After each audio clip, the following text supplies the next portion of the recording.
Hello guys, welcome back to Doggo Card Reviews. Before we move on to the set we're actually reviewing, we are going to do a quick run through again of our Doggo scale. Again, these are the 5 that we have gone over in our intro video.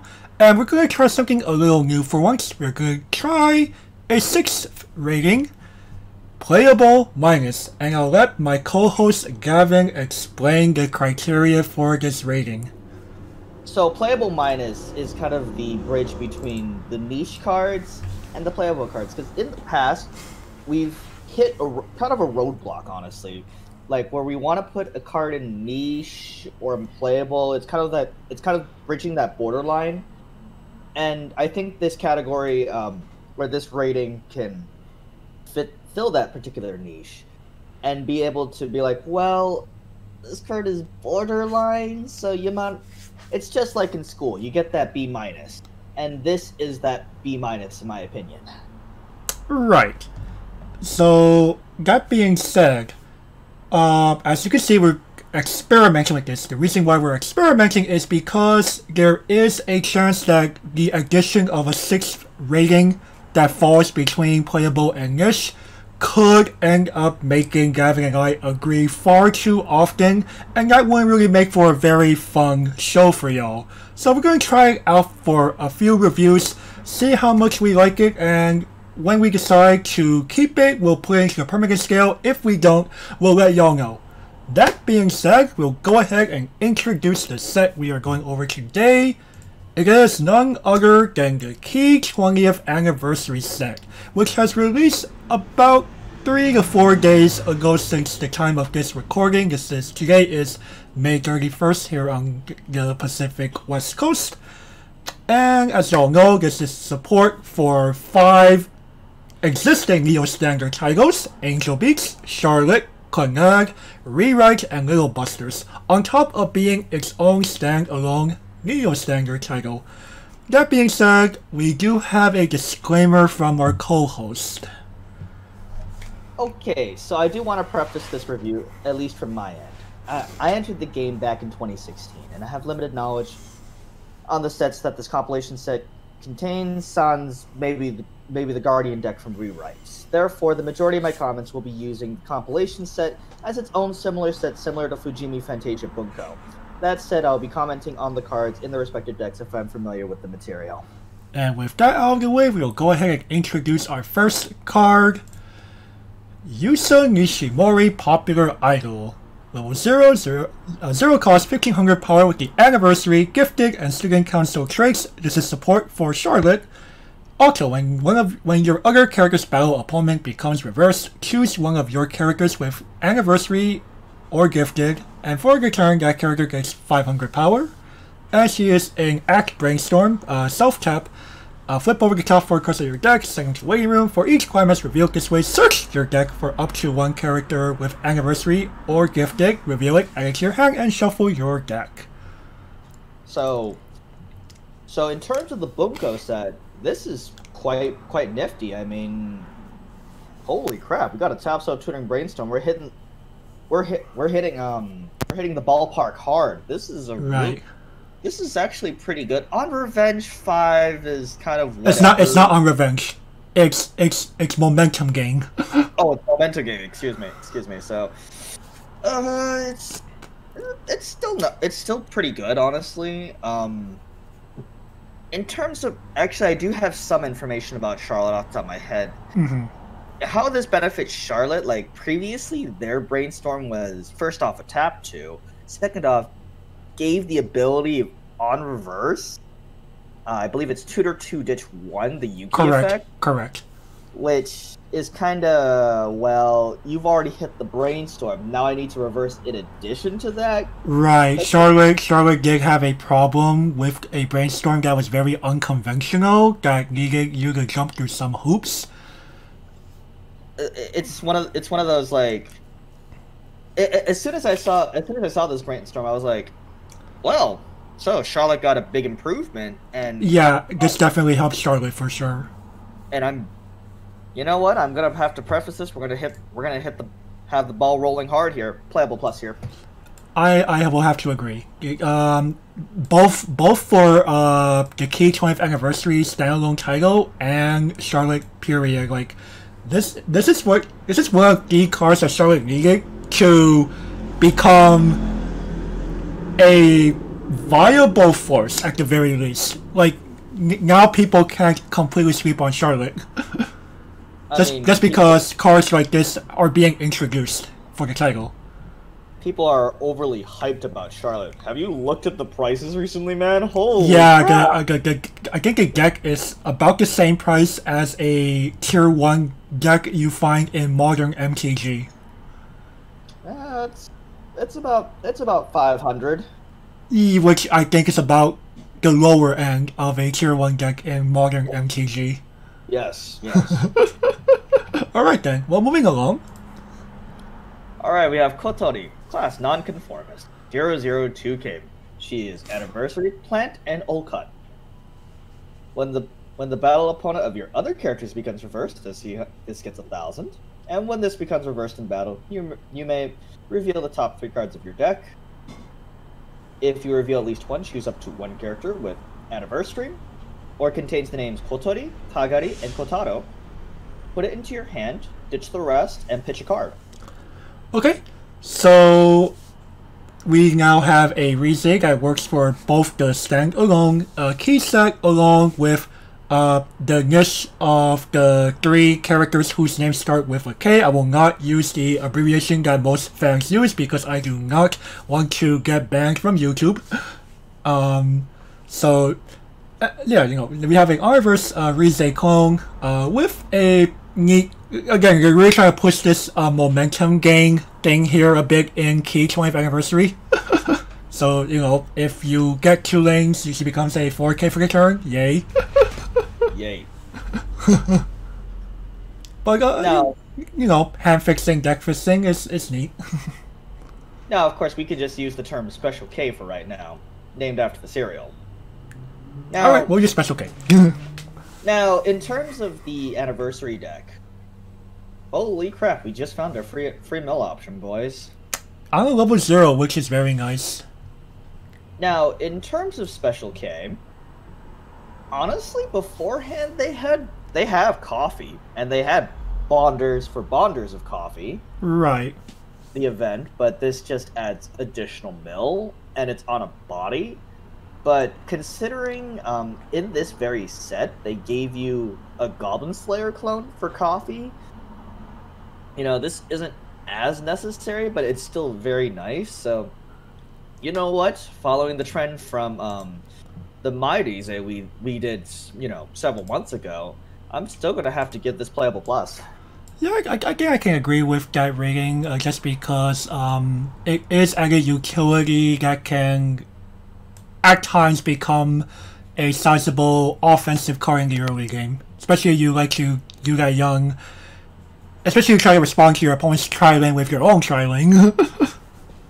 Now, bear in mind, unlike mine, who's only 500, this is 2K, which is easier to deny. So, please be aware of that when you are playing this card. Right. Though to be fair, quote-unquote denying, it's not always the best thing with level zeros in general. Especially, yeah, it does depend. Sometimes it is, sometimes it isn't. You make the judgment call. Right. Alright, well, let's move on. We have Nagisa Season of Beginning. She's a level 1, 0 cost, 4500 power with the anniversary, play, and dumpling traits. She is, of course, for Konag. Continuously during your turn, she gets 500 power for each of your other characters that are anniversary or dumpling. And auto, climax combo, when this card attacks, if a card named the Hill Road where Cherry Blossom Scatter, which is a choice trigger, is in your climax area, you may choose a level X or lower character with anniversary or dumpling in your waiting room and add it to your hand.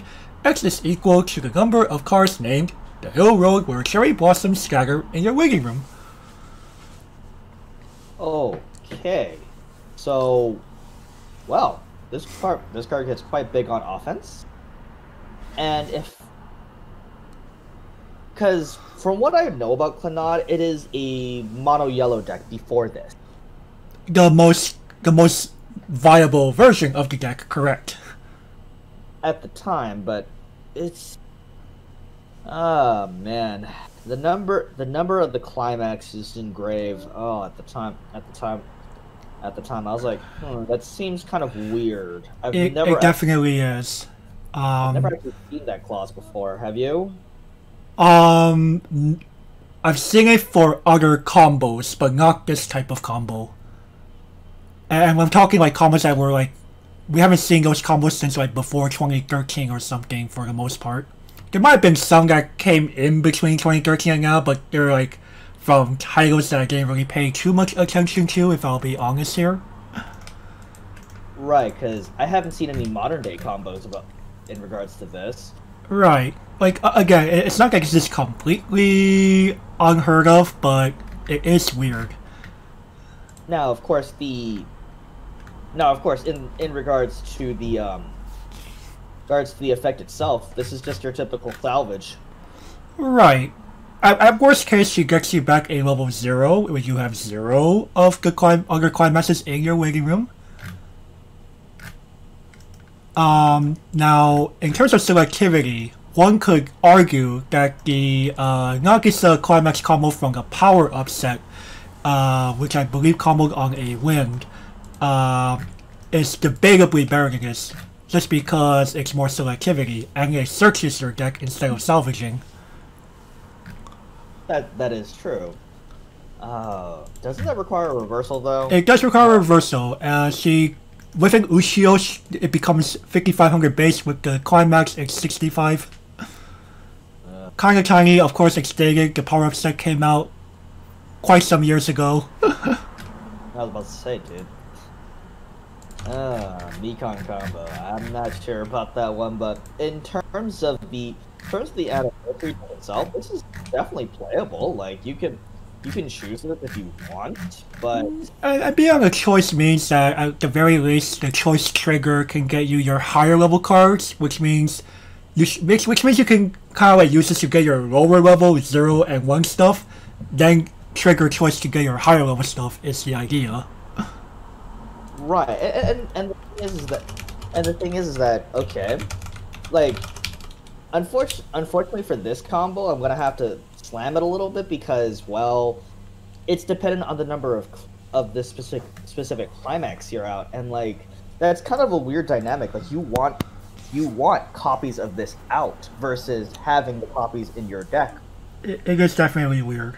Oh, I actually need to make a quick correction. The Nagisa combo I mentioned from Power Up Set is actually on a shot, not a win. Oh, wow.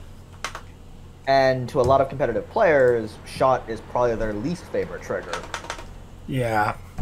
Which, I don't know why. I don't mind shot at all. It's because of the fact that shot is not a plussing. It's really because shot doesn't plus. Well. That's really the main reason. Oh well, I mean, yeah. It doesn't manipulate board in any way. Like, shot is one of those triggers where they are pretty meh early, but they shine best in the later part of the game. But at the same time, you're like, I also don't want to trigger climaxes at the end of the game. So unless it's for lethal. Unless it's for lethal, but you know, because of the nature of the shot trigger, you can't guarantee that at all. No, of course not. Alright, well that being said, You know what? I'm gonna actually have to preface this. I'm gonna get this to playable minus. Alright, we are finally using playable minus. Well, I made it a little too big. Yeah, it is a big file. Yikes. Alright, yeah, we'll do that. Now let's see, do I agree here? I'm gonna be a little more nice. I'm gonna give it playable. Okay. I think on attack choice for at minimum a level 0 is still serviceable. Fair enough. And the fact that, like I said earlier, because choice will get you your level 2s and higher, you don't mind that this limits you based on how many cards are the same climax number in your waiting room. Though,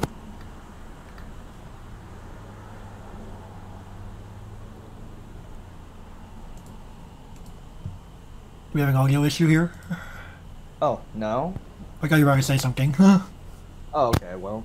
Oh, so this can grab particular 1/1s if necessary.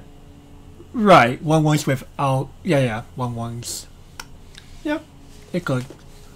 Alrighty, next card. Yui Mischievous Smile 3/2 9K. She has Anniversary, Death in Music, so she is for Angel Beats. If you have 4 more other anniversaries or deaths, this game has 1 level in hand. She's also a heal, and she's also let's see here, ETB. If you have another anniversary or death, this gains 2,000 power for the turn. All right, so we have a pretty easy early play condition, almost full board. She heals and she can be big for the turn she's played. Not too shabby. And honestly, before this, Angel Beats early plays were a bit more convoluted, or had worse early play conditions. So you get an Aqua, you get an Aqua, you get an Aqua. Yeah, pretty much. That's what's been happening with some very recent titles, expansions recently. But in terms of the anniversary set itself, like, come on, guys. If you're willing to play Aqua, you're willing to play this card. Yeah, so... Yeah, pretty good choice here. You know, yeah, it's a, you know, I'm gonna give it, I'll give it playable plus just because it's an early body that comes out easily with on-play heal, and it's gonna most likely will run over something that's also big on the opponent's end because of her 11,000 burst. I mean, I'm gonna have to agree with my partner here. The playable plus it is. Now, at the same time though, she does not go stock neutral the turn she comes down though, so you will have to have her live 1 cycle in order for her to go stock neutral. Just be aware of that. Right. But overall, I think this card is very serviceable and can definitely see play in both Angel Beats and a standalone Key 20th Anniversary deck. Though for the standalone, I think this is their best early play. I'm not 100% sure. I feel you. I feel you're on the money with that one. We'll double check when we go into other colors. Wink, wink. It's hard to beat Aqua. It is hard to beat Aqua. All right then. Well, moving on. Kangage Silver Wings, level 3, 2 cost 9,500 power with the Anniversary, Death, and Student Council traits, also for Angel Beats. Also, when this card is placed from your hand or deck onto the stage, you may pay 1 stock.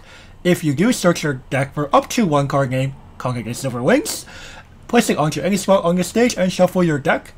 And also, Climax Combo, when a card named Nostalgic Heartbeat, a choice trigger, is placed onto your climax area. If this card is on the front row, choose one of your characters, and for the turn, that character gets +1 soul and the following ability. Also, this ability activates up to once per turn. When this character's damage is cancelled, you may deal 2 damage to your opponent. Damage cancel may occur. Well, this is... Okay, so the first sentence, it kind of reminds me of Kurumi from Fantasia Bunko.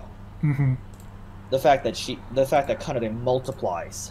Yeah, that is very correct. And the fact that you can put out the fact that you get a 2-stock discount for putting out 3 of them. Pretty nice, honestly. And the +1 soul. Oh man. Makes it more likely to cancel because you're now swinging for 4?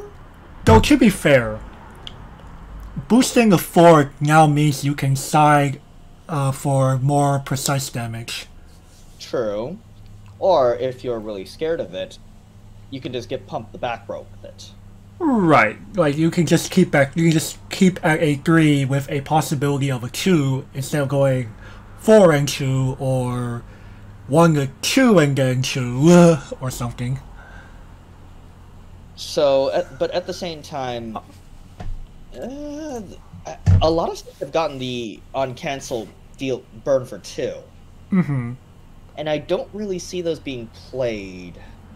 They're not. But in the context of Angel Beats, they've really, outside of the Yuri standalone, outside of the Yuri that pays 4, sack any number of characters to deal that much damage to your opponent at the beginning of the encore step, or at the end of battle she attack. I don't remember which order, but it's definitely sometimes after she attacks or something like that. Maybe even on attack. I don't remember, but outside of that one, Angel Beast has really been lacking on top end finishing power.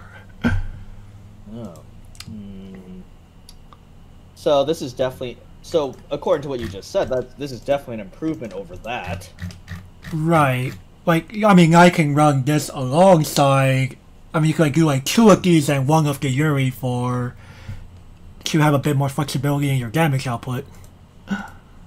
Though the thing I like about the combo, it's free. Yeah, it's definitely free. So you can definitely be on that stock crunch and still be able to at least have a chance of finishing your opponent. Mm-hmm. You know what? And since this is on Choice Trigger, my favorite, you know what? I'm just gonna give this the standard playable. Standard playable. But that's more of you basing it off of its own standalone title more than anything else. Mm-hmm.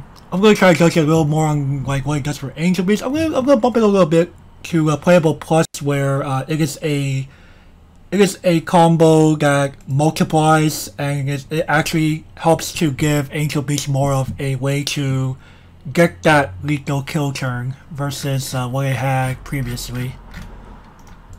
Alright, fair enough. Like I said earlier, I'm not the biggest expert, especially. I think Angel Beats is the one where I'm like, I have like no knowledge of the set. Well, I'll do what I can carry here. Well, literally, nobody plays it. Nobody plays it at locals, so. Very unfortunate. Like again, it's something that people have probably seen much more in English than JP play. Except like if you saw Angel Beats play in JP, we're talking early 2010s where everyone had to deal with these 1-1 Kangades with knee hugger. And a lot of people are asking for knee hugger to get banned. What's a knee hugger? Ooh, well, it's time to educate our friend here on what knee hugger is. So, the quick version is she's a level 1, 0 cost. The reason why we call her knee hugger is because it's Kangage literally hugging her knees. And she, you rest her to give a character 1000 power until the end of the turn. And she gives all of your other deaf characters hand encore. Wow. And there was this 1170. She was like 117k or 1175 Kangage. That on play you reveal top. It was like if it wasn't a deaf character, she'll die at the beginning of the encore step of that turn. Okay. So you bring her out, and then because this is like early 2010s Weiss Schwarz, there were few ways to deal with such a character. And even if you get your opponent is like, cool, character hand encore, have fun. So that pretty much sounds like standby. What standby does nowadays. Right. Though, you know, back then there were far fewer answers to wall decks. I see. 1175 with hand encore. Well, let's see here. Of course, I've seen the complaints. Why didn't Angel Beats get a costless counter? Huh, I wonder why. I wonder why, thinking. Alrighty, well, let's move on to the next card, shall we? Mm-hmm. Yusa and Nisa Nishimori, sisters on the beach. 001500, their anniversary gifted, and the student council. When this is placed from hand to stage, you look at the top 2 cards, you rearrange them. And also when this is placed from hand to stage, you may pay the cost of 1, discard a card. This is all you may tutor for 1 anniversary gifted, reveal, and shuffle. Okay. So pretty neat to rearrange on play. Drop Searcher, for Charlotte specifically, you already have you. Yeah, I was about to say. You already have you, so Isn't the anti-bird also a drop search? right. Of course, the difference being that you has to be reversed. Yes, he has to die in battle. Mm-hmm. Versus this is enter the battlefield. Even still, like you purposely want to go crash in with you anyway. Because people will do what they may just purposely try to side him and deny him and force you to crash eventually. That's fine. That's yeah, fine. that's really fine. You just let me virtually plus you for like 2 or 3 turns. I'm fine with that. Right. Some people will do that. I mean, I don't really get that argument because you're letting your opponent. Right. Plus. I don't understand. I don't quite understand it. Especially myself. But before we sidetrack way too much on you, Yusa Misa is kind of like for the bunko itself. This is still very useful actually in terms of bunko itself. Mm-hmm. The fact that these are 2 separate triggers, they both go on the stack at the same time. So you choose which one you want to proc first. Correct. So usually you want to proc the drop search first, and then you can proc the other ability to at least know what your trigger checks are, or let's see if you want to brainstorm afterwards as well. Right. Leave those climaxes out of there before you trigger them. Mm-hmm. So I definitely approve. I'm gonna give Yusa Misa the playable rating. Yeah, I think overall you can argue that there's space for this in both at least in the anniversary set, and then possibly Charlotte if you like to have that rearranged more so than the drop search on play. I mean, having it on play is also just really not that bad if you want to have it more on demand. Some people will argue that despite how useful you is in Charlotte, the fact that the character he gets you doesn't get to do anything until your opponent's turn at the earliest if it's a backup. It does make for an argument that you may want an on-plays drop search. I've seen some lists play one of this, despite having 4U in the deck. Which is fine, because having an on-demand drop search is pretty valuable. It makes sense. Yeah, it makes sense. Mm-hmm.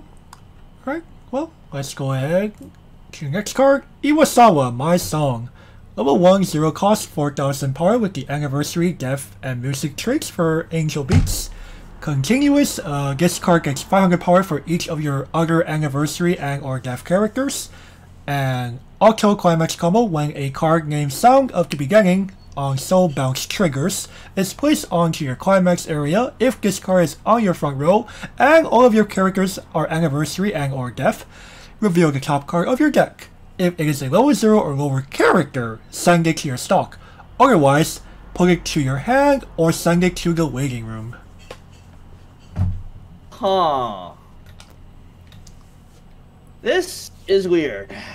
It is. Now, being a 106k, not bad. Not bad at all. I've noticed Bushiroad is putting the Ellie Clone clause for the 106ks as opposed to if you have 2 or more other blanks, it's a 6k.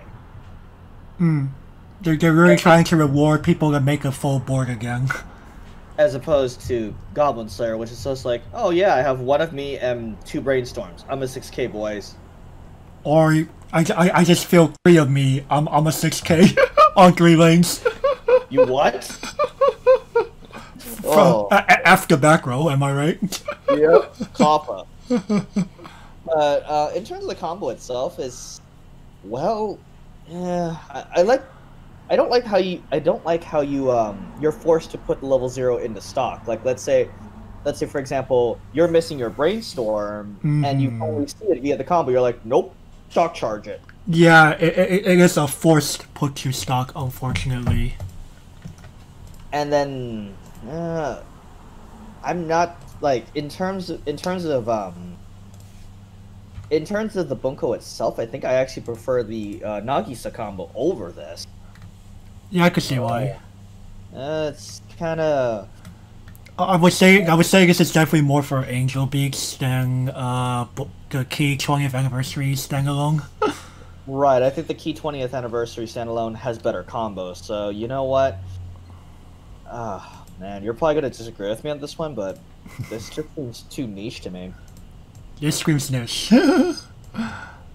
I'm gonna go 2 ratings above Gavin here. I'm gonna give it playable for quite a few reasons here. One, for a non-level 0 or lower character, you have that flexibility. If it's an excess climax, you probably don't want it, mail it away.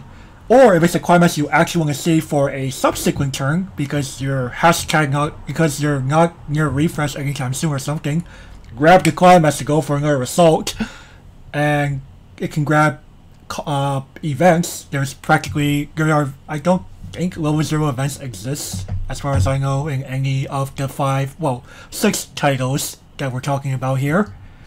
Or rather, not my bad. I mean, in 9 Angel Beats and not in Key 20th. So you can grab those, and the fact that this works very differently from the typical reveal top on climax placement. If it's a whiff, it's just there, and all of these combos don't proc, period. I like that this does that. This means that no matter what happens, something goes off. You know what, partner? You know what, partner? That just convinced me. I'm just gonna. You know what? I'm gonna get this to playable minus instead. All right. I'm being too harsh. I'm being too harsh. And sorry again about the big size of this thing. I don't know why this was so huge. All right. All right. There you go. All right. Well, let's go ahead and move on. That Dean, best placed for 2, 104K. When this attacks, choose one of your. Oh, she's anniversary animals, so this is for little busters. And so choose one of your anniversary animals, and for the turn they gain 1500. When the battle opponent of this becomes reversed, if we are friends, the choice trigger is in your climax area. Put 1 card from the top of your deck into stock, and reveal the top card of your deck. If it's level 1 or higher, add it to hand. Climax cards are 0, otherwise, just leave it back on top. For Little Busters, we already have a... Most people would argue that the combo that exists for Little Busters is already superior to this, just because it's on attack, and also because it can possibly be played on a +2 soul climax. Number 2, this has to reverse a character. And number 3, even if you use her ability to boost herself, she is 6500 power at best with climax, before accounting for other power-ups. Bunny Girl Union. Bunny Girl Union and Little Busters. I really don't think they needed that. No, this is definitely not. I think my partner's right here. Like the tutoring combo, the one that allows you to tutor for level 2 and up, is much more conducive to their game plan, because like the choice trigger is nice, but at the same time I don't think the trigger is enough to convert them over to Bunny Girl Union. Like my partner just said, 6500 needing a reverse. Pick one.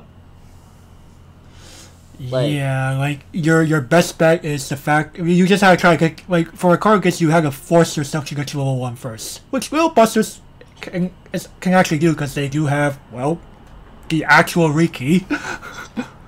Our boy. Even though, as some of you know, Riki's not the original of his type. Nope, Akane is. Akane is. Also from a key title, wink wink. Yep. Now, but at the same time, I'm like, in terms of the Bunko, I'm just like, why would I play this? Yeah. So even from the limit, like even within the limited perspective, aka the playing this as the Bunko, I'm just scratching my head as to, like, it's definitely hard. Like, ever since they made Bunny Girl Union, any derivatives of her have become well, inferior, if I have to be honest. Like,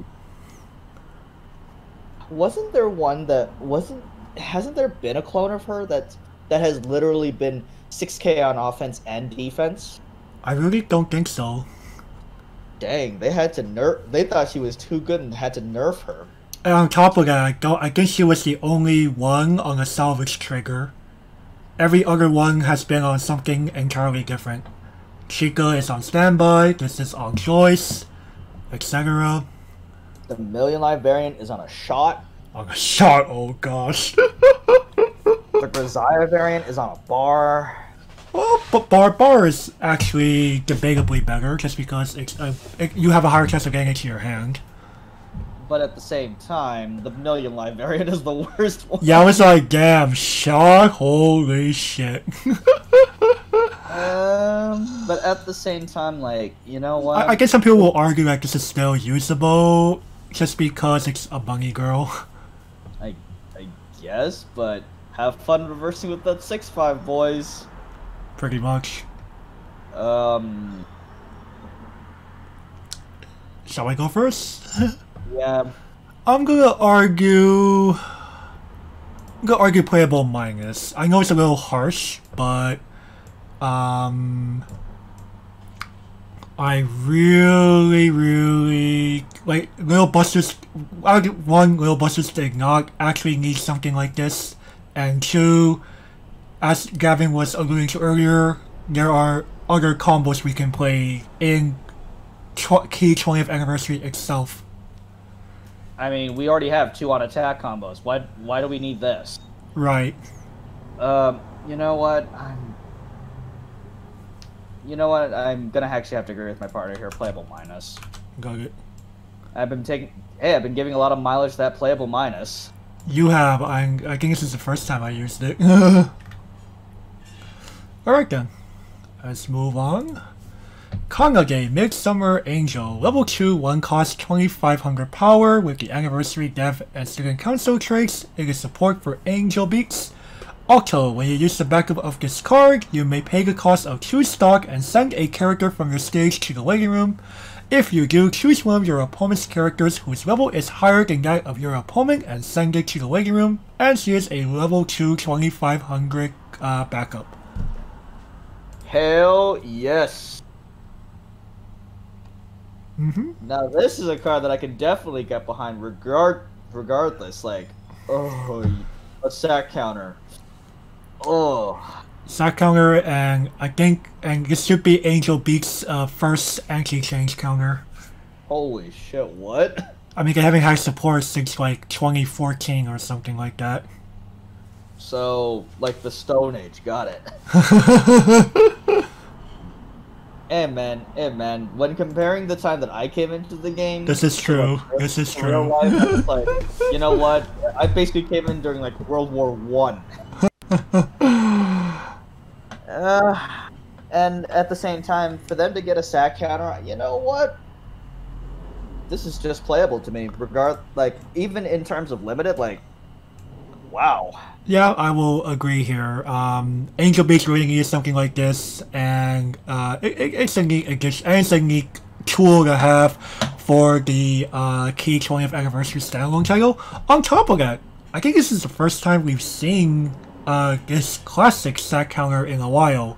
Bushido has been experimenting a lot with alternate costs for anti-change, like discard 2s or pay 2 stock if you have 4 or more characters on the board types. But the classic sacrifice? Oh baby, yes, we are back. We are back. Alright, moving on. Okay, Hisako, Girls, Dead Monster. This is more Angel Beat support. 2-1-6-5. Anniversary, Death and Music. This is a level 3 assist plus 2000 power. Climax combo. When sound at the beginning, the bounce trigger is placed in your climax zone. You may stock charge a anniversary or death. Wow, more reward for playing that climax combo with the Iwasawa from earlier? Sign me up. Hey, I mean... That means it has more mileage going into later levels. Did Angel Beats really need the 2K support, though? I mean, it's all right. I think back then most people just play a level support. Oh, okay. Well, this is just strictly better. I'm trying to remember what I don't exactly remember what the level support actually did. Yeah, you choose to play Sound of the Beginning, which is debatably one of your better plussing combos in Angel Beats now. And hey, you can still play Knee Hugger, so you can hand Encore the Iwasawa back to reuse her. There you go. Yeah, the combo can stretch into later levels to just get more stock, get all the stock, compress with your memory, shenanigans. Oh yeah, that's true. Angel Beats is very capable of that. Mm-hmm. So, the fact that this also gives you stock, so you can pay for said memory, that's pretty nice. Or rather, start making up for the cost that you get to send cards to memory. Oh yeah, that's true. Because most of those cards they've already have been in memory by the time you bring this out. Right. This could also help with compression later on.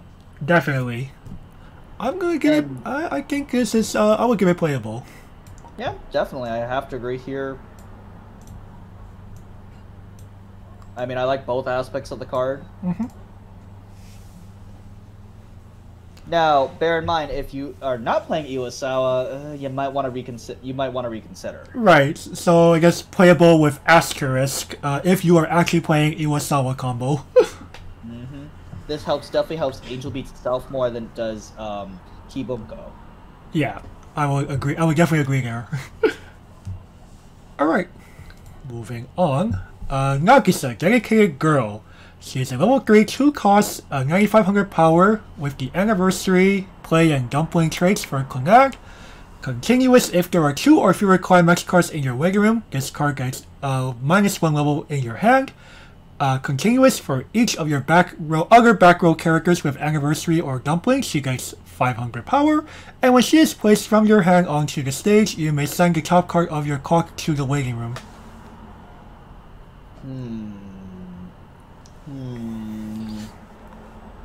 You know what? I'm gonna make a similar comment that I made a couple weeks ago. Am I spoiled by Yun Yun? You are spoiled by Yun Yun. You are also, and for me, I am spoiled by Mirai Bokura wa Shigeru yo Watanabe. Oh, right. You actually played that card. I do not in my current deck. Right, because that becomes an 11,000. This becomes 10,500. Now, the reason why I make the Yun Yun reference is, well, Yun Yun is just a strictly better version of this card. She has hand on court in addition to doing right. Now, on top of that, in the context of Connect, Gavin here will probably not know about this card I'm about to mention, but in the power up set, there is also another Nagisa early play. The conditions to early player is to have herself and a promo Nagisa and Tomoyo level 3 in your level area. She is also an on-play heal, and with a full board, she also becomes 10,500 power on both turns. Wow. But at the same time, I think this would be easier to play. In general, because one, the promo is hard to find, and two, it does mean you have to probably have to do some weird mulligans by playing the other early play. So why not just play this instead? Now, in terms of the bunko itself, I think I actually prefer the who was it earlier? Yui? Yeah, the Yui from earlier. Though I think that Nagisa is still a pretty good card. Mm-hmm. But I think this more helps Clannad than it does the bunko itself. I will agree with that statement. But at the same time, this is still a very usable card. I'm gonna have to get this playable. Yeah, same. Yeah, like if anything, by playing this over the other Nagisa early play, you free up some slots by not having to play the Nagisa and Tomoyo level 3 promo. Though, where is my hand on court on this card, Bushy? Stop that. Oh! Please read the next card. Now it's somebody. Mysterious Student Council President. 3-2, 10k. She is from Charlotte. Anniversary, Gifted Student Council. She has hexproof. When they're sent to the battlefield, you may pay the cost of 1. Choose a climax card in your grave and salvage it. And you may pitch a anniversary or gifted from your hand, and choose one of your guys. Give them 3,000 power for the turn.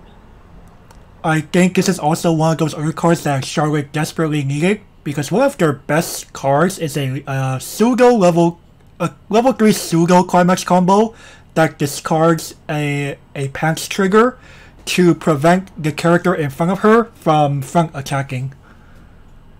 And this helps to guarantee that, on top of that, her ability to power up any of your lanes by 3,000 could mean that now you could go ahead and front bigger threats and drastically reduce your opponent's chances of defending those characters successfully. Now, to add on to that other Nowell's climax combo effect, you have to ditch a particular climax. This helps grab it. Yeah. And for those of you uninitiated, that is very similar to Monstrous Glance Rider from Fate Heaven's Field. Boy, this is a pretty good card. Like, Bushiroad has done a fantastic job with Bunko in itself, like making a lot of these cards playable and helping them. But obviously, this helps Charlotte more than it does help Bunko. I agree. But at the same time, this is still very playable in Bunko. Like, the fact that this has hexproof, that your opponent can't do anything about it, and this effectively allows you to tutor for a climax, which is exceedingly rare.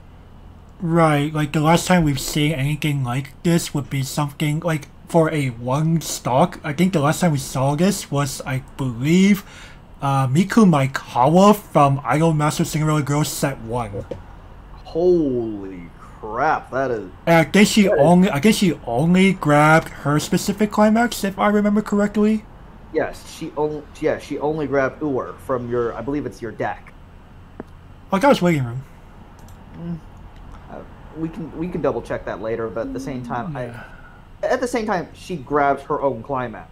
Right, whereas this one, they purposely phrased it to be any climax so that it works in both Charlotte, or it works in any Charlotte deck, on top of working in the standalone Key 20th Anniversary deck. Man, this is just pushed. This is very pushed. Oh man, you know what? I'll play Playable Plus on my end. Holy shit! I was about to say, man, you might disagree with me on this one, but you know, I would get this to Playable Plus. No, I think this is the boost that Charlotte needed, and this is definitely a usable tech choice in the standalone. I mean, the only thing that would make this card better is if it tutored for the climax instead of salvaged it. But I think my partner will tell me to shut up now. I would probably say that, yes. Anyway, I will go ahead and do this. Komari, Megan's Repose. Level 3, 2 cost 10,000 power with the Anniversary, Sweets, and Fairy Tales traits, and she is from Little Busters. Continuous during your turn, she gets 1,000 power, and also, when she is placed from your hand onto the stage, look at up to the top 3 cards of your deck, put them on top of your deck in any order, choose one of your opponent's characters, and send that character to your opponent's hand. Well, bouncers. I like bouncers. And rearrange. You now know what's gonna pop up. Yep. It's like, huh. Now, obviously, I think this helps the Bunko more than it does the Little Busters itself. If I remember correctly, their level 3 combo needs a reversal. Yes, they're debatably the best top end right now. Correct. So, so the bounce wouldn't really help in Little Busters proper, but if anything, bounce a back row level support to make you can bounce the back row if it's making opposing front row characters too big. That'd probably be the real way to use this in Little Busters. True, but I think this helps Bunko more than anything. Yeah, I could see that. You know what? I'm gonna have to give this the playable rating. I like bounces. You like bounces. Do I agree with that? I'm gonna tell people to be a little cautious about this. Just because if I want, I'll put it this way. I think we've seen previously that while rearranging your triggers is very neat with the bounce. The fact that I don't know, I think I tended to like the draw one, discard one, and bounce a little more just because you get an extra chance at getting climaxes or something is very neat, and hand filtering if necessary, versus just rearranging top 3. Oh, come on, man. We can't have everything. We can't have everything, but I'm going to tell people, I will tell people to be a little cautious about this card. Okay, fair enough, fair enough. Alright. And the fact that she's at 11k does not really matter. No. Alright then, moving along. Seikin. Girls, Dead Monster, 1000. She is from Angel Beats. Anniversary, Death Music. ETB, if you have 2 or more other anniversary or deaths, draw a card, draw a card and pitch a card. And when this also enters the battlefield, you may pay the cost of 2. If you do, salvage something. Actually, no. Salvage something, excuse me. Yes. So, wow, I like the dual modes on this card. Like, she could be an easy drawing ditch, which is very neat to go, dig for more climaxes or something. And you have an optional pay 2 to bounce. F you, standby. I'm pay 2 to hopefully long term get rid of a pesky 2-2 that popped out too early. True. I mean, the majority of people do not hardcast 2-2s. Right. On top of that, she's still useful in the late game if you have some kind of pesky character to deal with at the later stage of the game. Well, I do like bounces. I just said that. I like that this actually, as I alluded to earlier, this draws and ditches a card. So, you know what? If I just gave Komari the playable, I pretty much am obligated to give this the playable. And I am as well, because this actually has what I want on an on-play bounce. Or rather what I prefer on an on-play bounce versus Komari. And Angel Beaks could use something like this in general. Alright, moving along. Irie, Girl's Dead Monster. Level 0, cost 1500 power with the Anniversary, Death, and Music traits. Also, when she is placed from your hand onto the stage, send the top 2 cards of your deck into your waiting room. If there was at least 1 climax card amongst those cards, this card gets +2 soul until the end of the turn.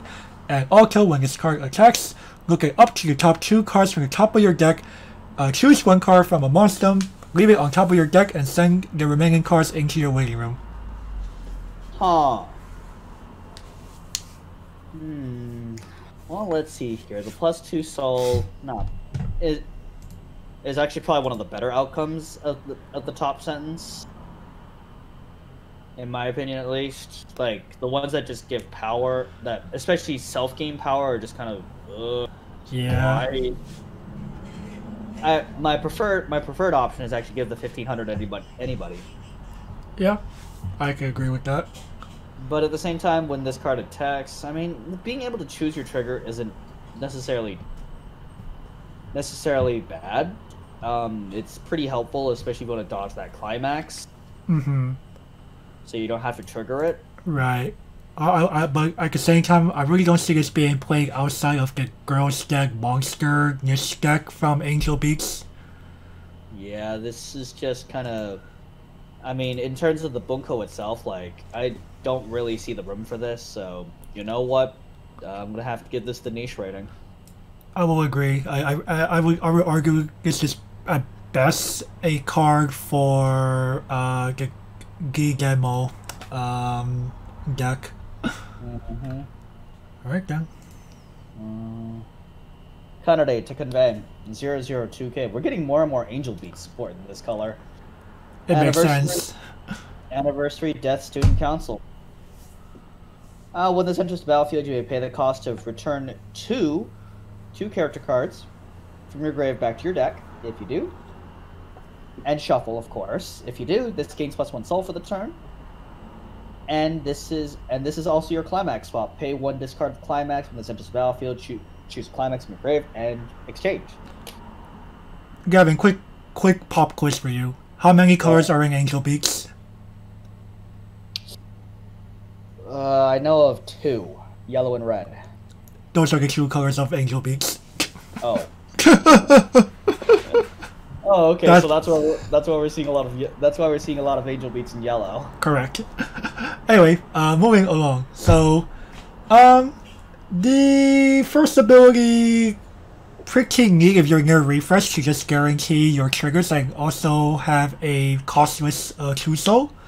But the climax swap is definitely helpful in both Angel Beats and in standalone.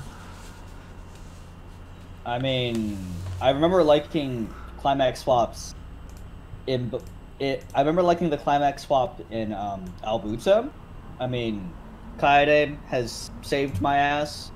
And like if you at the time of the recording, we just had our most recent Doggo scrimmage, and you will see the climax swap being very useful in that duel. It's just like, I drew the wrong climax. Oh wait, no I didn't. Lamau. No, I didn't. Easy. So, I will just probably go ahead and give it obligatory playable. Climax swap is good with some added fringe benefit of guaranteeing your triggers. Yep. I mean, I'm gonna have to get this to playable as well. Like, this would be like a playable plus and like Goblin Slayer yellow. I see. Hey, return 2 triggers in there? Oh, make your endgame just that much better. Easy. Okay, then. Alrighty, next. Nagisa, Waitress. Level 00 costs 2000 power with the anniversary play and doubling traits. It is for Konag. Act, pay 1 stock, send this card to memory. Look at up to the top 3 cards from the top of your deck. Reveal up to 1 anniversary or dumpling character from among them. Reveal it, add it to your hand, and send the remaining cards to your waiting room.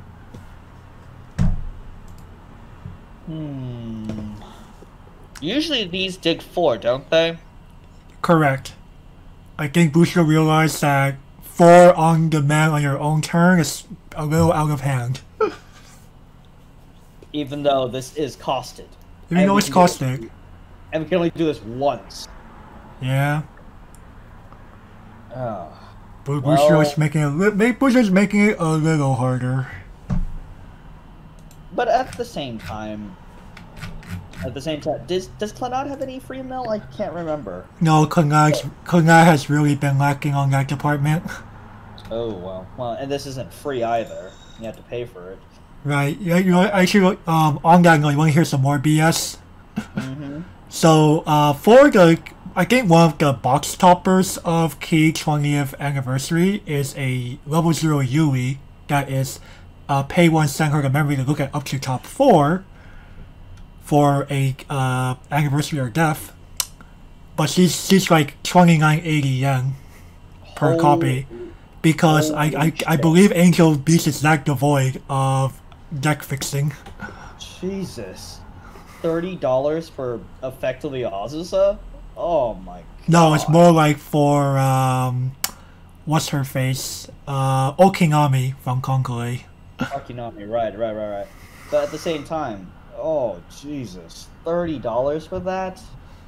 Yeah, I think Angel Beast was that devoid of deck fixing. Oh man, I think actually all five of the sets in this are devoid of deck fixing. That's probably true. So Nagisa's not a bad card, like necessarily, but at the same time, well, I think this is better in Clannad than it is in the actual the Keybonko itself, because we already have Kotoni from earlier. Right. My biggest problem with this card is the fact that unlike most other cards of this profile, she doesn't really do anything else. At least the Yui, I think she gets 1000 power on your own turn. Or on the turn she's played or something, I don't remember right now, but This just does the thing. I mean, the 1000 power doesn't really write home. That's nothing to write home about, man. It's not. It's kind of like there if you wanted to at least run over something early and not use the ability if you don't need to. Whereas if you actually choose to swing with this, it's 2000 power. What the heck is this gonna do versus a 3K? Nothing. Right. So you know what? I'm gonna have to. I mean, this is gonna be a precautionary tale. I'm gonna exercise think of caution. Playable minus here. I would actually agree here. Like, you could argue that this would not be too bad, but it is something you gotta be a little careful about because of this is not exactly the best type of pivot. Right. And you already have a supposedly strictly better version in Kotori if you're playing just limited format. Right. Alright.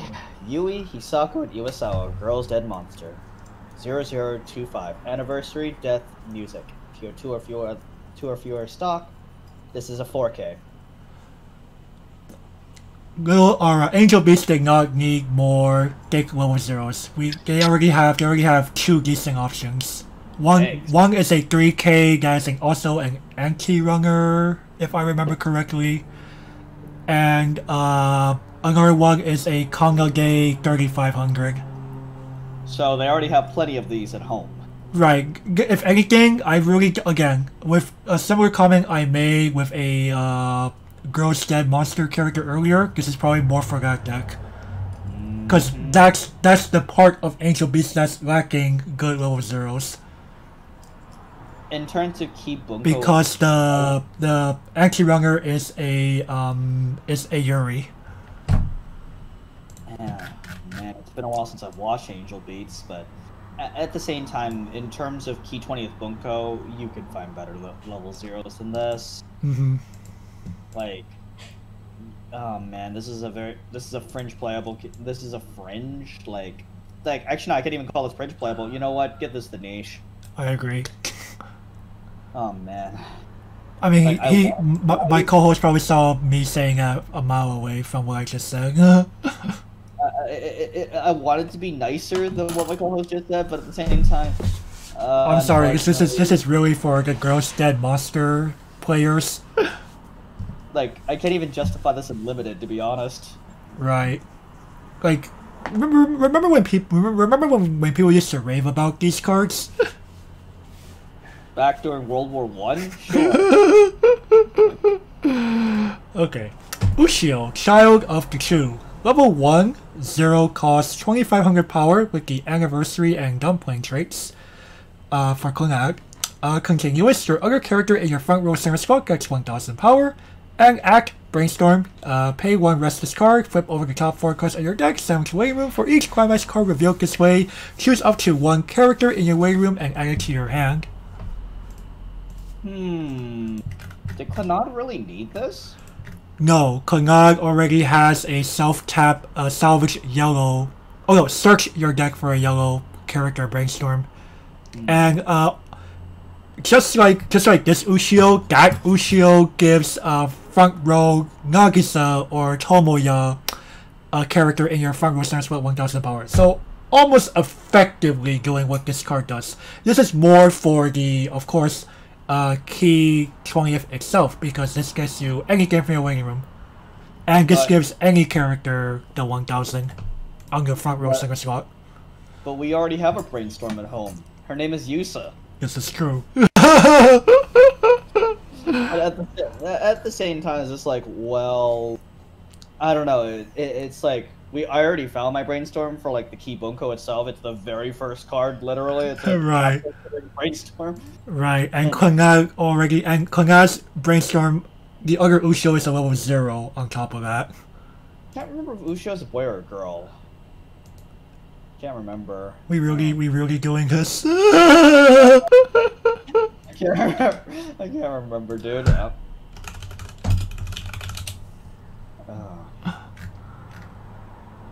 Ushio's a girl. Girl, So before you really get hung up over that. Oh, okay. Okay, so she boosts her parents, basically, which are the relevant cards. Right. She boosts her parents, so... you know what?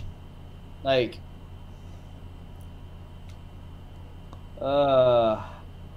just because we've already found a brainstorm and this is at level 1, like, the 1000 power is kind of...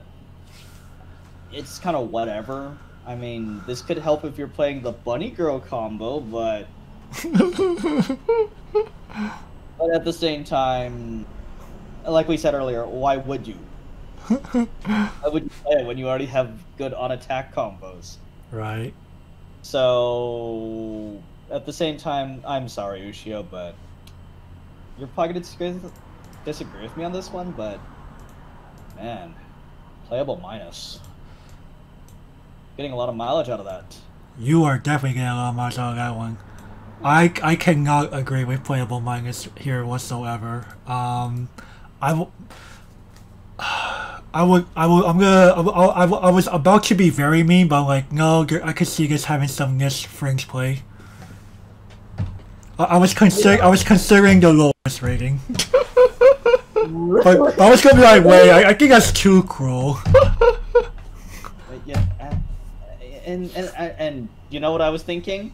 I was thinking we would have flipped. I was about to give this the niche myself, but I was thinking, no, that is way too mean for a Tapso. I'm sorry, Kongai already has this. True, and even in terms of it's, you know what? Actually, fuck it. I agree with you on this one, man. Okay. I would go with my original thoughts here because I'm just like, you know what? Despite this, I was like playable minus. Whoa. That is way too good. I'm like, you're being nicer than me. It's pretty. I mean, that's pretty. I mean, oof is way too mean, man. That guy was definitely. I was just doing that because I'm like, this is a level 1. Kongai already has this at home. And Bunko already has this at home. So we're moving on. Yeah. Yuiko, Maiden's Repose. This is for Little Busters. 1-0, 3K. Anniversary music. Okay, when this enters the battlefield, you may pay the cost of 1 pitch a climax. If so, salvage climax, another climax swapper. And when this becomes reversed, if the cost of the battle opponent is 0 or lower, you can put them into stock. If you do, put the bottom card of your opponent's stock back into their grave. Okay. Well, we already saw that Keech Hongyef does not need another one of these, so we can scratch off that. Unless, does Keech Hongyef Anniversary really care about dealing with opposing cost zeros at level 1? I don't think it does. No, I don't think it does either. Little Busters, I guess they never had a climax swap before? Question mark.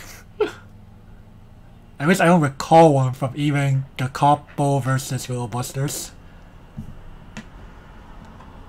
So I kind of feel like they did, but I could be, but you know, that could be the Mandela effect talking. This is an awkward card. Very awkward. Like this could be useful for finding, like, in terms of the key Bunko itself. Like, no, we already have one of these on a level 0. Right. So we don't need this card. No. We don't need this card in that aspect. Coming from Little Busters, the meta deck, like, don't they have trouble finding the +2 soul sometimes? Sometimes, yes. So that's why I'm thinking, like, it's really usable only there. Yeah, that's what I'm thinking here. Like, if you're on the 2 soul game plan and you have trouble drawing it, that's probably where you want to play it. But at the same time, right, because if I remember correctly, I think people are still playing that blue card where you have 2 or more other characters on play draw ditch. And this could replace that. No, the card I'm talking about is a level 0. Oh, level 0. Okay, so I wish if anything, it's just yellow, which is the same color as the ring combo. that we're talking Right. about, which Right. means that it's not color conflicting. Right. I think it's playable in that sense, but in terms of Bunko itself, like, no. We already have one of these at home. Alright. I'm gonna give it playable minus overall because of its usefulness in Little Busters, but points deducted for not being too useful in this, in the standalone.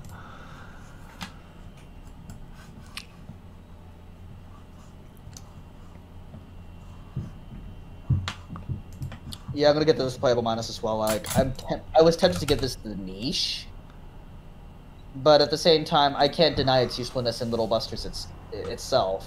Right. Ooh, you okay, Gert? Yeah, I'm fine. I'm Alright. fine. Gotta sip some more ginger ale. Alright. Okay then, let's move on. Kotaro Encounter and Re-Encounter, level 1, 3000 power with the anniversary, ESP and occult traits. He is for rewrite.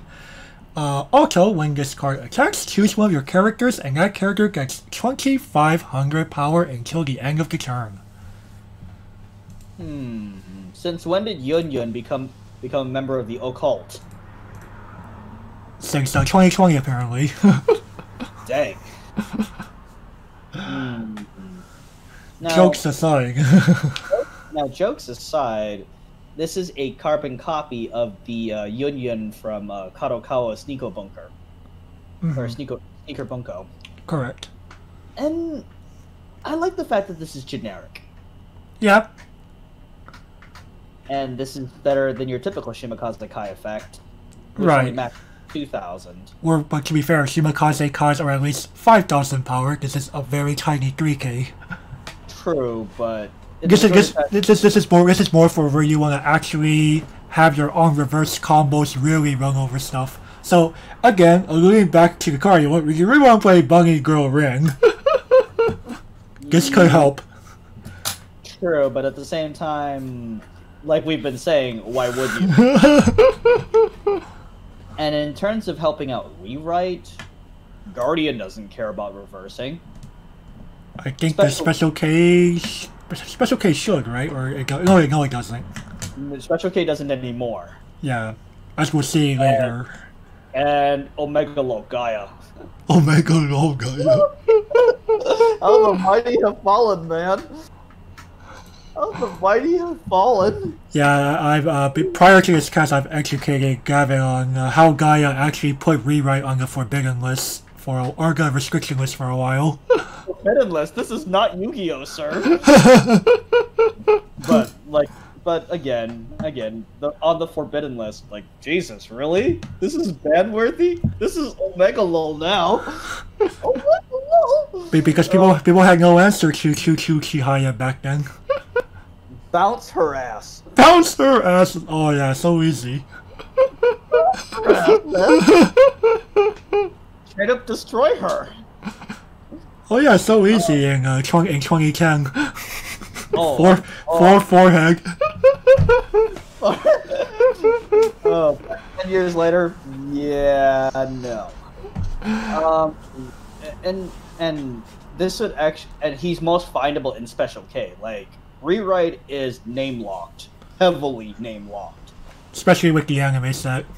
Oh boy, I mean, they pretty much made the three distinct factions, and Kotaro only fits in Special K. So, well, honestly, I'm gonna have to give this the niche rating. It's niche in both territories. I'm gonna have to agree here, just because there's just simply less greasing around a card like this now, in both this title and Rewrite itself. Alright. Chihaya, Master and Servant. Obviously, this is Rewrite support, 1145. She is Anniversary Sweets Ocut. When this becomes reversed, if the level of the battle opponent this is higher than the level of the opponent, you may put the higher level character into stock. If you do, empty out the bottom card of your opponent's stock. Well, you've already have heard how Gavin and I really don't like anti-change bombs in general. And this is gonna be just like those times. Man. See, exact rating for Kazuma, boys. Right. On top of that, the Akane Chihaya really prefer to win board more than losing it. So this is really counterintuitive for the Gaia game plan. I thought the Gaia game plan was just simply to lose, Lamau. Please don't be that mean. Oh, okay. You're talking to an aging Weiss Schwarz player here. Oh man. You're talking to a veteran here. Hey man. People can consider me a vet too. But even still, like, I don't think Chihaya's really conducive. Like my partner I've alluded to, Gaia is a wall deck. Is a very classic wall deck. And this card doesn't help when is very unconducive to walls. They prefer anti-change counters. Right. Or at the worst case, level 3 killers, which I don't think Gaia has any. If you can correct me on that one. I don't think they do. Oh, okay. So yeah, Gaia doesn't even have level 3 killers. They're just trying to win board at level 1 onwards. And in terms of Key Bunko, we already have the sack counter from earlier. Just play that. We'll just go ahead and I'll niche it. Yeah, niche at best. Again, we will respect the opinions of those who are A-okay with having the reduced costs and opening up a lane. I mean, this helps in the standby matchup, but even then... That's why, but that's part of why we're giving this. It's a very fringe case. I think... I mean, Gaia kind of plays like a standby deck to begin with. It does, without actually using standby. Alright, next. Yui School Swimsuit. Level 2, 1 cost 7,500 with the anniversary death and music traits. She is for Angel Beaks. Also, recollection. When this card attacks, if you have 2 or more cards in memory, she gets plus X power until the end of the turn, where X is equal to the number of your anniversary and or death characters multiplied by 1,000.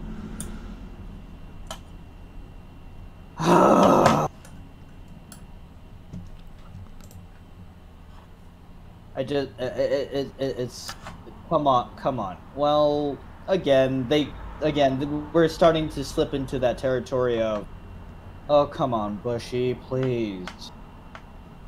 This reaches 11-5. Actually, no, this reaches 12-5, so this can act as your level 3 killer, kinda, except doesn't suck against everything else. Right. But, did Angel Beats really need this?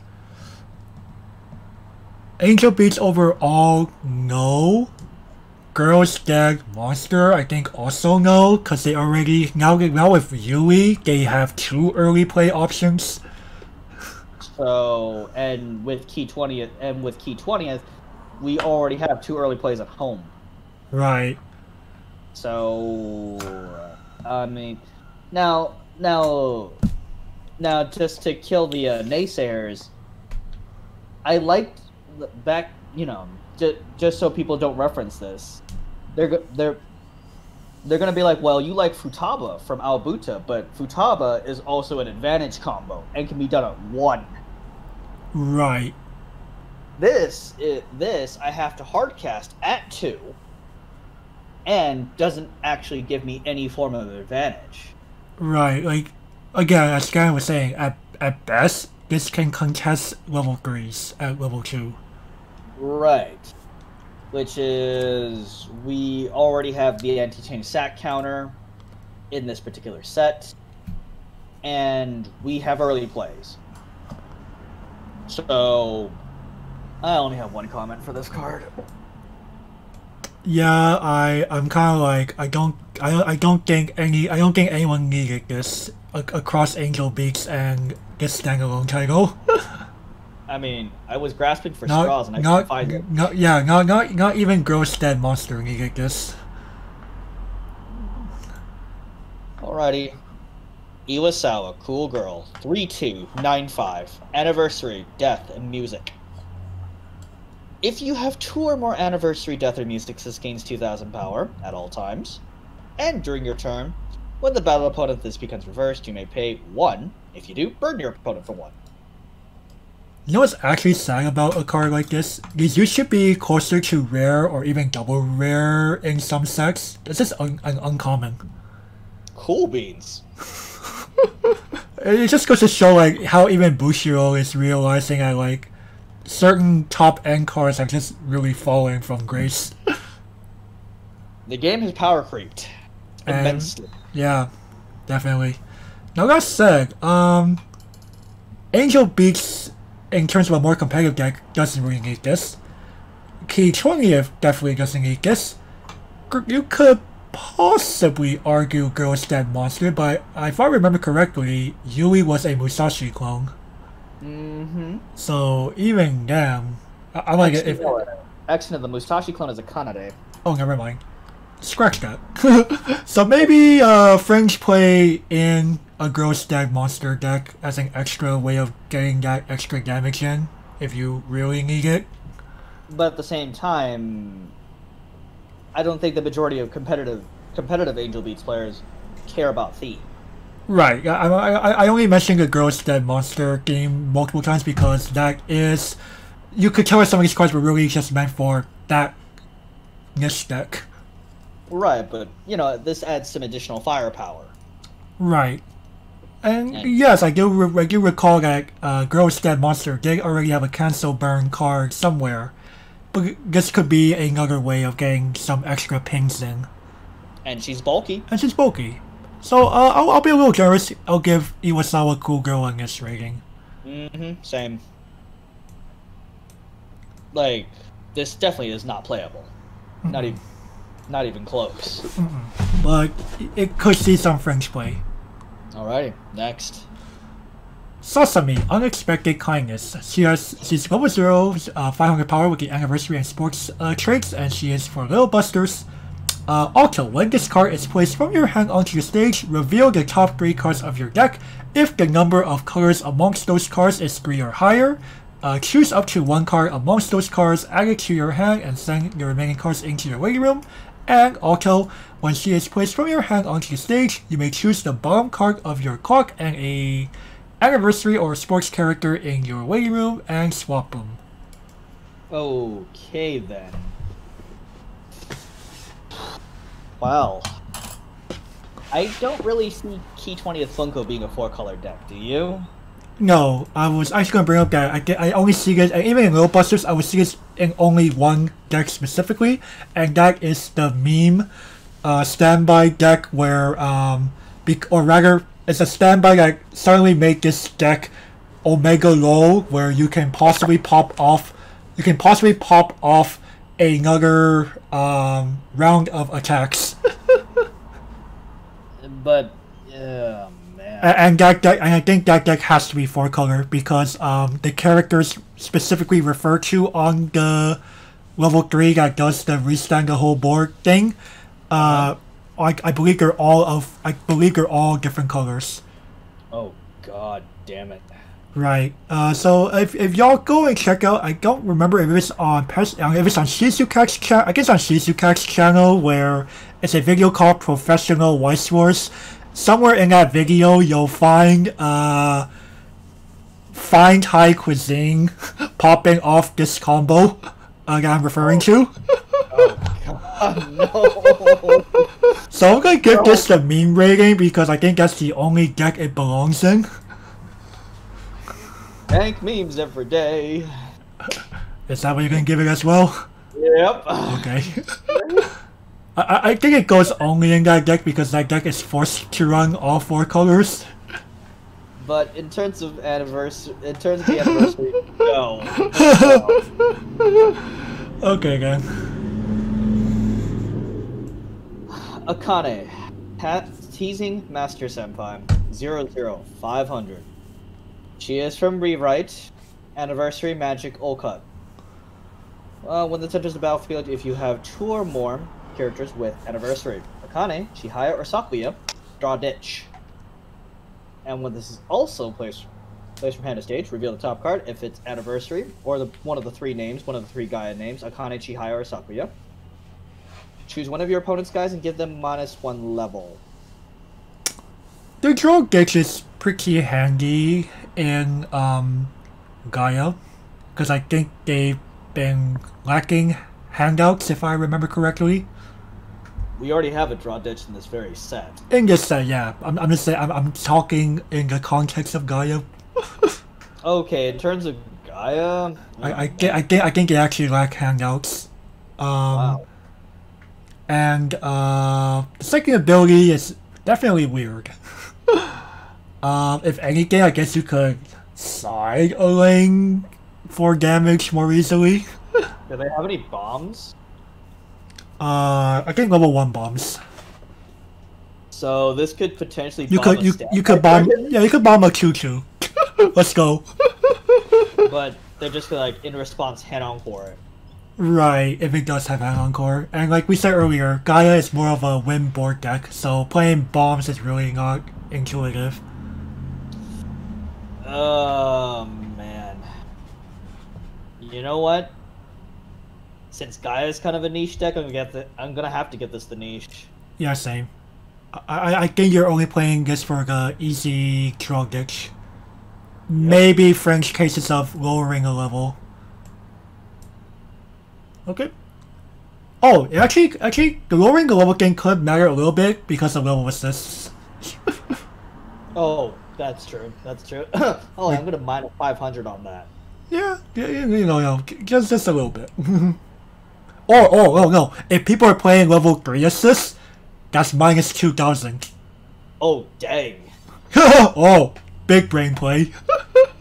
But that's a very fringe case. It is. I'm just putting that out there. Alright. Alrighty, next. Yohei, Mikain Bag Friends. Level 00 costs 2,000 power with the anniversary, delinquent, and sports traits, and he is for Clanag. Continuous, the character in front of this card gets the sports trait. Also, when he is placed from your hand onto the stage, choose one of your other characters that are anniversary or sports, and that character gets 1,000 power until the end of the turn. Also, when a climax card is placed onto your climax area, you may pay the cost of returning this card to your hand. If you do, choose one of your characters, and that character gets 1 soul until the end of the turn. Alrighty, for those of you who don't know who Yohei is, he is Shinohara, the blonde guy from Clannad. Right. Remember correctly? That is correct. Alrighty, so the bottom sentence. That's pretty nifty for a standby deck, actually. Right. Help them make up for that damage deficit. Which is neat. Though I don't think well, outside of a very French deck, spoiler alert, I believe Clannad did get a standby trigger, but I don't see it being playing a competitive Clannad deck. I mean, I think they did get some standby tools throughout this set, spoiler alert. Right, but here's the problem. Most of Clannad's high quality pool comes from the family and dumpling traits. So basically Nagisa and Co. Yeah, Nagisa, Tomoya, and Uchiyo. Debatably Akio, but Yohei doesn't really fit in here. Isn't Akio Nagisa's dad? I believe so. It's been a while since I've also watched Clannad. Sorry, I'm just drumming up memory here. I think I'm not 100% sure, but at the same time, I don't really see. You're correct. Nagisa's dad. So I don't think the standby deck will kick off here. Man. And because of sports, it means he's really, really French. He's hard. He is unplayable in the family deck, so. I don't know. Yeah, I think we can go on this. Other characters with sports traits do exist in Clannad, but that's about it. Doesn't Akio have sports traits? No. Akio is like family and bread. Oh, okay. Well, he is. Well, he is the owner of the bakery, but he does play baseball in a few episodes. We'll double check everything all-kill card that comes up later. Alrighty. Green. Maiden's Repose. 0025. Anniversary. Animal. Little Buster support, guys. At the start of your encore step, if you have no other rested characters in the front row, you pay the cost. If you do, rest this. The cost is 1 stock. Cool. More level zeros that I don't think Little Buster's needed. Did we really need a regenerator profile? Not in Little Busters. Not, I don't think y'all need this in K20th.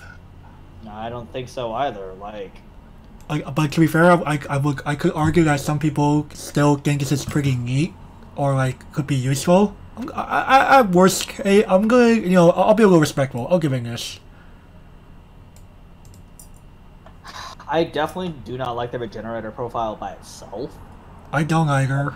I only do it if I really have like 0 other options for some reason. Which, like, this can't even kill a vanilla. That's my problem. Like, Right. At least with Umi and Koga from prior sets, like, they could at least destroy a vanilla. Sure, they're gonna have to regenerate on defense, but you don't necessarily care because you got the value out of at least killing one of their cards. Oh man, I mean, despite my respect for the regenerator profile, I'm gonna have to. I only have one comment for this. Ow. Ow. Ow. This doesn't have any room in both LB or the Bunko. Rip the Rin Waifu deck. Yeah, well, sorry, boy. Alright, Tomoya Happy Times. Level 00 cost 3,000 power with the Anniversary, Delinquent, and Sports Trace. Continuous, this card cannot side attack, and auto, when he is placed from your hand onto the stage, I think you have to send the top 2 cards of your deck to the waiting room. Yeah, send the top 2 cards of your deck into the waiting room, and it gets 1,000 power to the end of the turn, where X is equal to the number of Anniversary or Dumpling characters among them, multiplied by 1,000. Sweet. Man. Oh, man. Oh, it should actually say, or sports as well. Or sports. Oh, okay. Dang, lots of Hotsy error. Sorry, I was making this at like 1 in the morning. But at the same time, even with the typos, even without the typos, this card just isn't very good. Like, yeah, like cool 5k burst that cannot side attack. Yay. sure, I mean, you could use this to clean up spare level 1s if they have any, but that's like the best case scenario for this card, and even then I'd rather just play an actual level 1 that can straight up kill it. I think if anything, it can help deck fix Klingag a little bit, because like we said earlier, Klingag has really lacked in the deck fixing department. I think I'd rather play the Nagisa from earlier. Or play both. Forehead.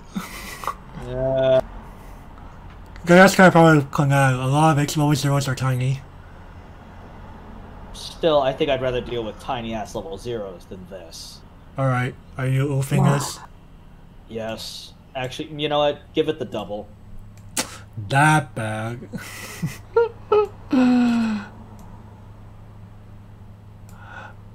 Because like, now I'm gonna guess it. I can't be that mean. Wow, you can't be that mean. I can't be that mean, I'm sorry. Alrighty. It's just because I really think Klingag needed the deck fixing in some way. And it's a Tomoya, so it's still on game. True. Airi and Seikin. Bunny Girls. 104K. Anniversary, Death, and Music. Recollection if Seikin loves mischief is in your memory. This gains 3,000 power. So for those who do not know, Sekine Loves Mischief is from the Angel Beats Re-Edit set, and she is your on-reverse pay 1, center the memory, ditch 1 to search your deck for a death or music character. In Bunko, this is useless. Correct. It was not meant for. It was not meant for that. So it was really meant for. But to be fair, all Angel Beats builds do play that card because it is a tutor. It's also a memory generator. Oh, okay. So Sakina is actually very useful outside of this Bunko. Correct. Oh yeah, I remember one of my other friends from SoCal looking for like 4 copies of the Sakina Loves Mischief. So, you know what? So all they get is a 107k. That's actually not bad, given the fact that it's an easy 7k and we have Knee Hugger. Well, I mean, so you could read it's a 107k hand encore forehead. Which is pretty nifty. You know what? Just because of it, I'm gonna have to. Although I do play a 107k in Saikano, but at the same time, it's like kind of like a 2-0. Right. Versus like a 3. Like if anything, it means that people can move away from playing the 1-1 Kongage if they haven't already done that. Oh well. Because the 1-1 it costs 1 stock, and you possibly may have to discard the character to bring her back on the turn you play her because of her downside. She was probably printed in an era where they thought, "Oh no, a 1175. That's too good, guys." It was an era where that was good. Most decks had trouble running over that shit. Like You might find the following statement a little WTF, but people purposely would play 2K1s to deal with that shit. The fuck? Exactly, I knew that you would respond that way. and man, I come from an era where, yo dog, that 1065 LA clone is not bad. That's, but Angel Beats hasn't seen support for since God knows when, before this Bunko. and I am after that era. So for reference, I came in post Concole set 1. I think even set 2 was out by the time I came around. I think so. So literally I entered the game, I was just like, well, and I entered the game with Triad Primus. Right. So this guy already knew privilege from day 1. Excuse me? At the time, that was privileged. True. But, and I still know what privilege is. Yeah, you heard the union remark earlier. Anyway, I'm gonna argue this is playable. You know what? I would actually have to agree with you. Just because it is an easy... You're already playing 4 Second A Loves Mischief anyway in Angel Beats. Easy 7k beat stick. It's one of those. Well, of course that playable rating comes with the asterisk of this is playable in Angel Beats. Correct. Not in this, because she's stuck. Those 2 are stuck at 4k in this. Alright, Angel, Guard, Skill, Hand, Sonic. Level 1, 0 cost, 4500 power with the Anniversary, Death, and Second Council traits, also for Angel Beats. Also, when this card attacks, choose one of your other characters, and that character gets plus X power until the end of the turn, where X is 1000 multiplied by the soul of that character. So, typically most players play a Climax at level 1, so this is effectively the same as Shimakaze Kai without needing to have that board.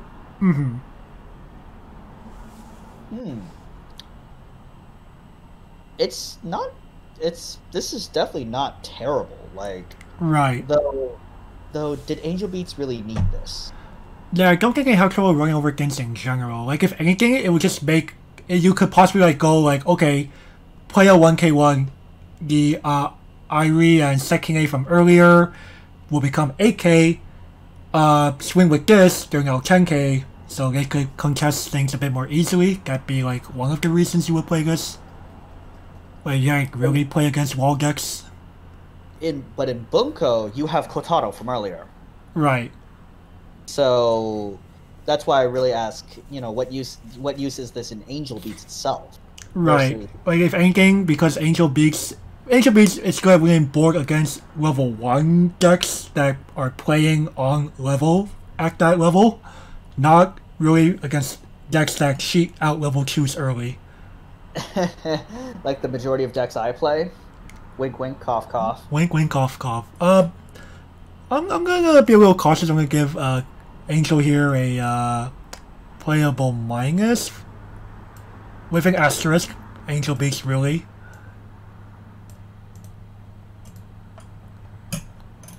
You know what? Ditto. Alright.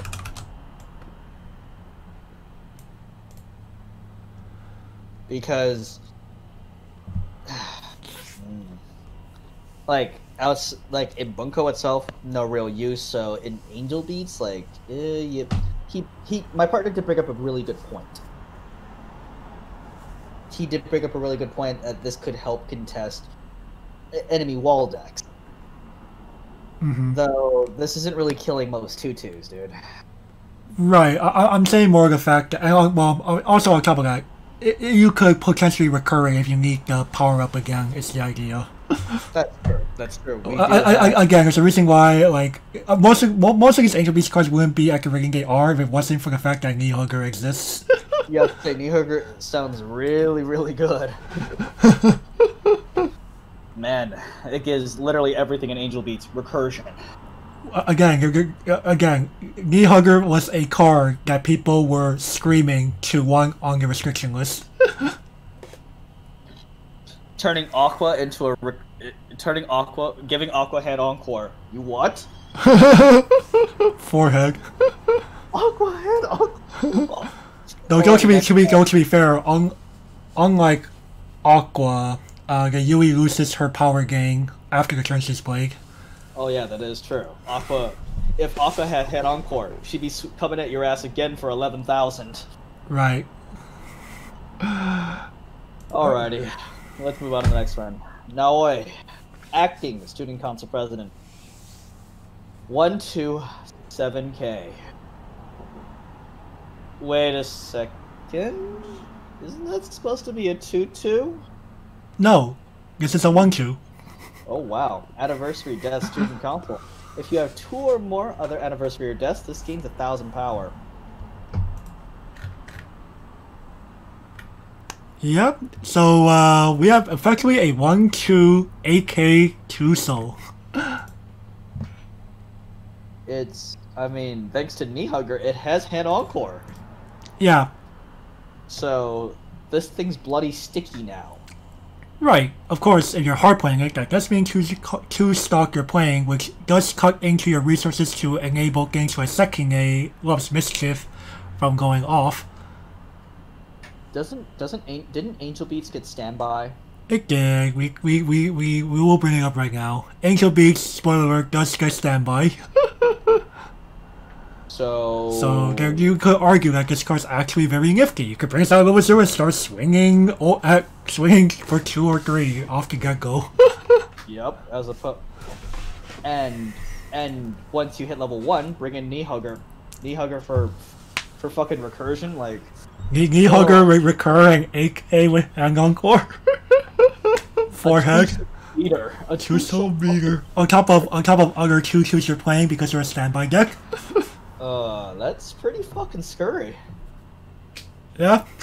That's pretty fucking scurry. I mean, like, normally this card would have already been double oofed. But now I'm gonna actually argue playable minus. I'm gonna be a bit more generous. I'm gonna get this a playable rating, actually. Oh, Gavin's like, yeah, let's fucking go in with that 2-soul 8K beater right 1/0. Okay, dude, the fact that it has recursion, mate, it has recursion. It does have recursion. Like, Jesus Christ.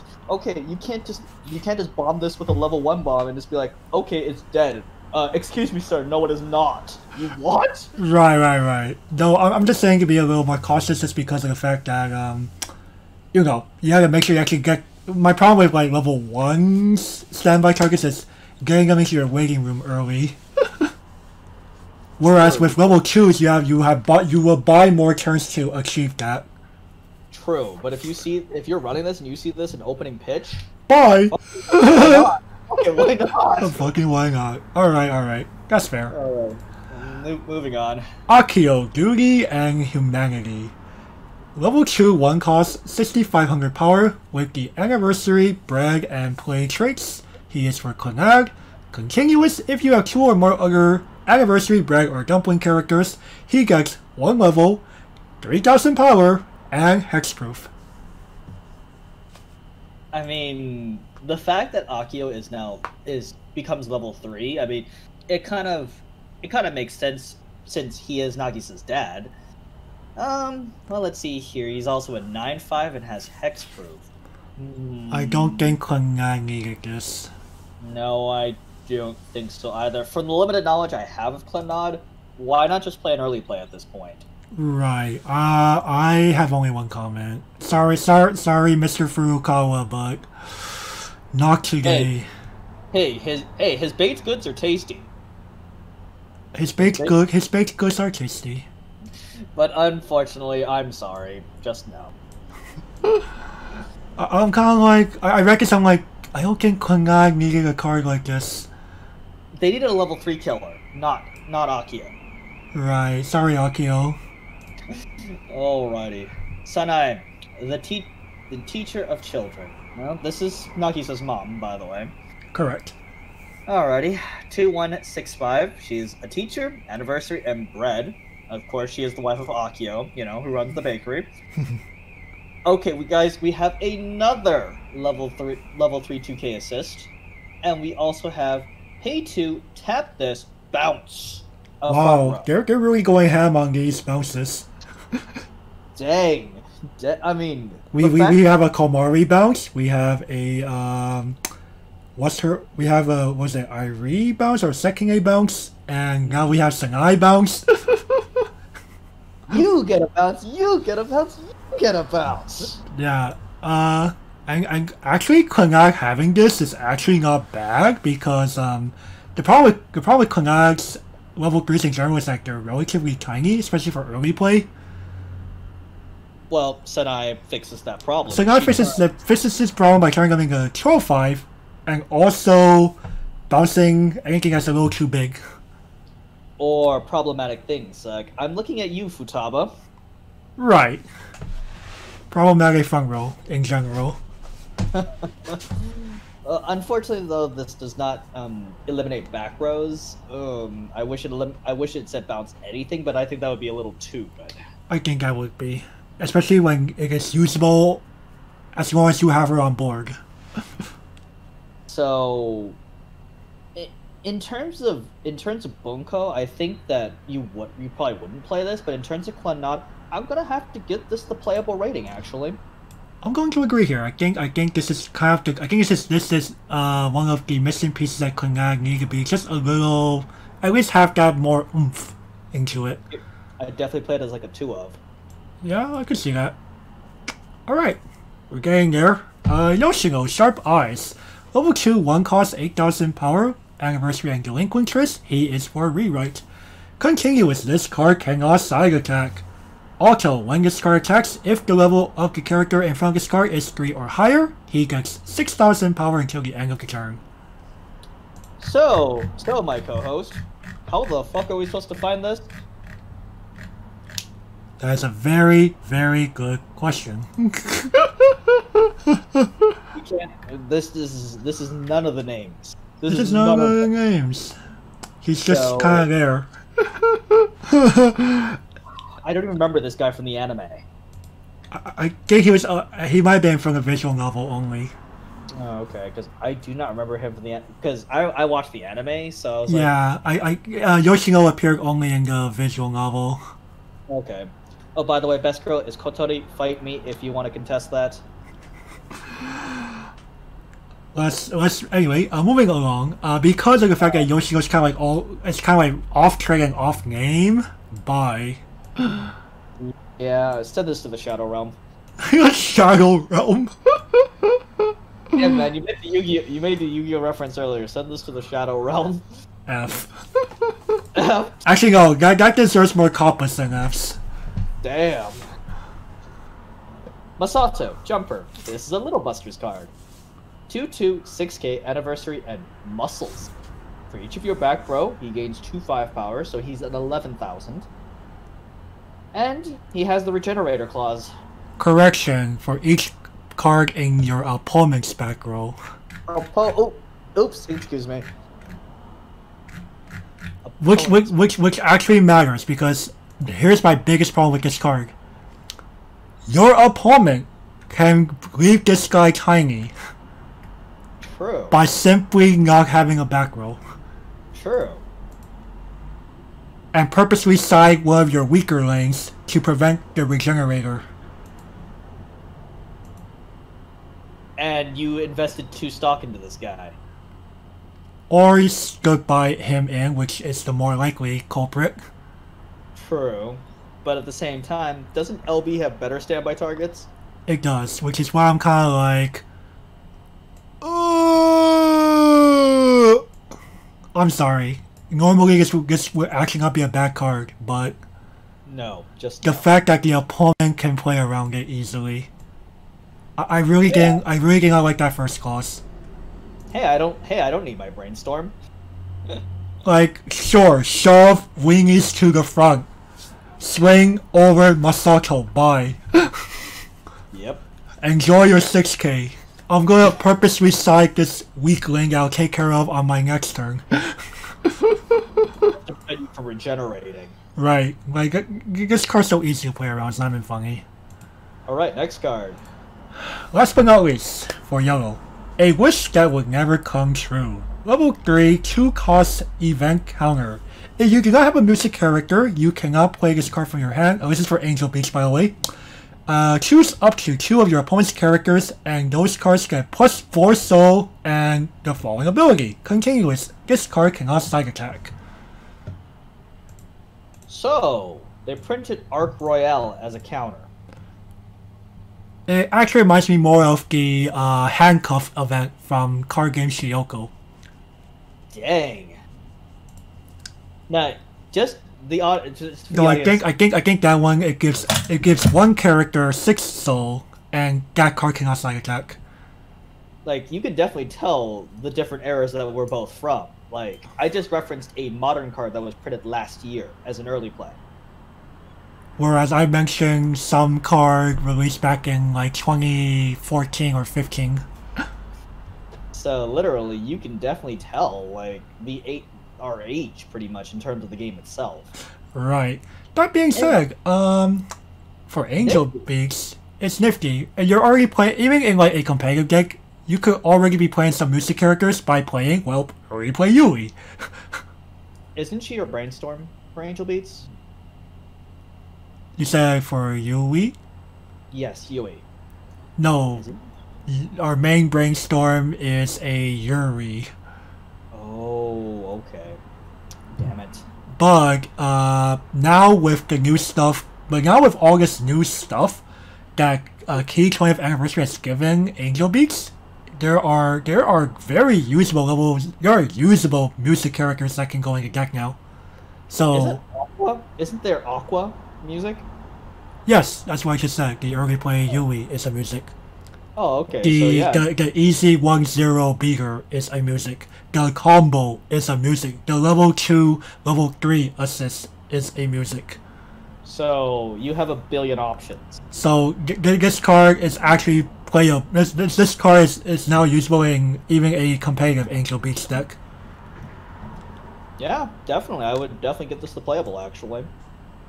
Yeah, same. Like it you know, get that easy cancel. I mean, this might as well read, your opponent, this cannot deal damage. Oh, of course, they put the soldier as a, you know, let's add a bit of Russian roulette here. On the off chance that the top 6 cards of your deck, or the top 7 cards of your deck are actually, you know, all non-climaxes. Well, that means you're dead. That means you're dead, forehead. You're dead immediately. Alright, well, with that out of the way, that ends our yellow review of Key 20th Anniversary. Tune in next time where we will go over green, if there was any green. Is there any green? Or is it red now? There is green. Oh, okay, there is green. Dang. Yeah. So, yeah, tune in next time for green. And if you like this video, be sure to leave a like, comment, subscribe, and as Gavin will tell you, it helps the YouTube algorithm. So with that, have a good rest of your day, and we'll see y'all later. Bye-bye.